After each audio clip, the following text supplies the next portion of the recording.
जब कानून के रक्षक ही भक्षक बन जाए तो जनता किससे सुरक्षा की गुहार लगाए।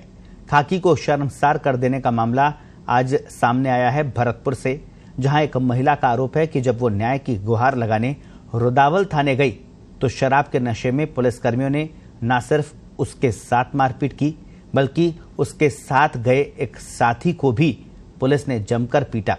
आखिर कैसे, देखिए इस खास रिपोर्ट में।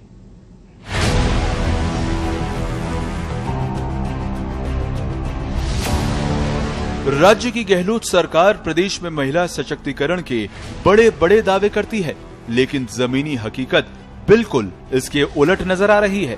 भरतपुर के एक पुलिस थाने में एक महिला के साथ जो हुआ वो सरकार के सभी दावों की पोल खोल रहा है।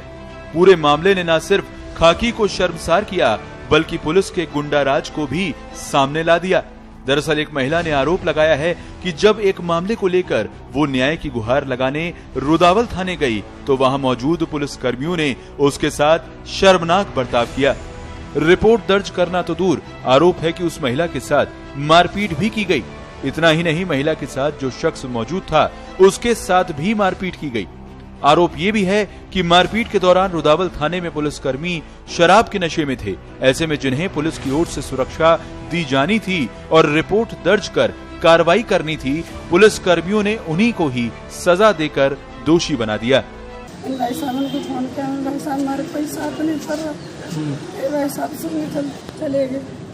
10 मिनट बैठे बैठे आदमी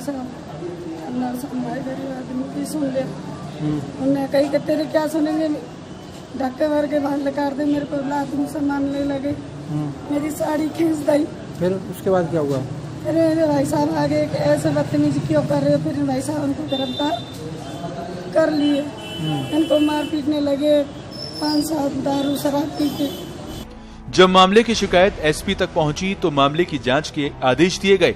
आश्चर्य की बात यह है कि इस प्रकरण को लेकर नियुक्त पुलिस अधिकारियों और किसी भी राजनेता ने अब तक कदम नहीं उठाया, जबकि जिस इलाके में ये प्रकरण हुआ उसी इलाके में भाजपा की महिला सांसद रंजीता कोली भी रहती हैं, मगर महिला सांसद का मौन पुलिस को शह देने की तरफ इशारा कर रहा है। विधवा महिला क्रेशर प्लांट पर मजदूरी कर अपने बच्चों का पालन पोषण करती है। 2 जुलाई को रात करीब 8 बजे विधवा महिला का पड़ोसियों से झगड़ा हो गया था। इसी मामले में शिकायत लेकर पीड़िता एक साथी के साथ रुदावल थाने पहुंची थी।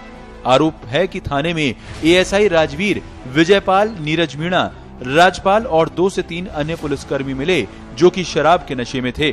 उनसे पीड़िता ने जब रिपोर्ट दर्ज करने को कहा तो उन्होंने कहा कि बैठ जाओ। इसके बाद काफी देर बाद भी जब पुलिसकर्मियों ने कोई कार्रवाई नहीं की तो पीड़िता दोबारा उनके पास गई और रिपोर्ट दर्ज करने के लिए कहा।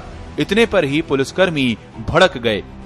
3-4 जने भी आएंगे, दारू धरते थे, मारपीट करी और 3-4 जने भीतर और 2 जने बाहर है। आपके साथ कितने पुलिसकर्मी? करीब 5-6 जने। सब नशे में थे? हाँ, नशे में थे। आरोप है कि चिल्लाते हुए एएसआई राजवीर पीड़िता का हाथ पकड़कर कमरे में अंदर खींचकर ले गया। जहां हाथ छुड़ाने की कोशिश की तो एएसआई राजवीर ने पीड़िता को जमीन पर पटक दिया और बदतमीजी की। इतने में पुलिसकर्मी नीरज और राजपाल भी वहां पहुंच गए और पीड़िता के साथ लात घूंसों से मारपीट करने लगे। शोरगुल होने पर दिनेश मुनीम अंदर आया तो उसके साथ भी मारपीट की गई। दिनेश की पिटाई कर उसे हवालात में बंद कर दिया गया। इतना ही नहीं, पीड़िता को जाति सूचक शब्दों से भी अपमानित किया गया। इसके अलावा दोबारा थाने आने पर जान से मारने की धमकी भी दी गई। आरोप ये भी है कि इसके बाद पुलिसकर्मियों ने घटना को दबाने के लिए षड्यंत्र पूर्वक वीडियो बनाकर शरीर पर आई चोटों को स्कूटी से गिरने की कहानी बनाई और मुनीम का मेडिकल भी करवा दिया। यहाँ पे परिवार दिया है, जिसमें पुलिसकर्मी के खिलाफ परिवार दिया है। इस पर जो है जो एडीएफ एडिशनल एसपी हैं उनको त्वरित जांच करके और इस संबंध में संपूर्ण जांच करके ये जो है आदेश दिए गए हैं, उसके अनुसार अधीन कार्रवाई। पिछले 3.5 सालों में विपक्ष ने कानून व्यवस्था के मुद्दे पर गहलोत सरकार को जमकर घेरा है। अगले साल चुनाव भी होने हैं। ऐसे में जनता सरकार से ये उम्मीद करती है कि सरकार राज्य में कानून व्यवस्था में सुधार के मुद्दे पर विशेष ध्यान दे। ऐसा नहीं है कि कानून व्यवस्था के मोर्चे पर प्रदेश में कोई अच्छा काम नहीं हुआ है, लेकिन ऐसे मामले खाकी को दागदार कर देते हैं। ऐसे में जरूरी है कि सरकार और प्रशासन इस मामले में दोषी पुलिस कर्मियों पर सख्त कार्रवाई कर एक ऐसा उदाहरण पेश करे कि जनता खाकी पर पूर्ण रूप से भरोसा कर सके। चूंकि जब जब खाकी पर आरोप लगते हैं, कार्रवाई के नाम पर सरकारें और प्रशासन महज खानापूर्ति ही करते नजर आते हैं। ब्यूरो रिपोर्ट, पत्रिका टीवी।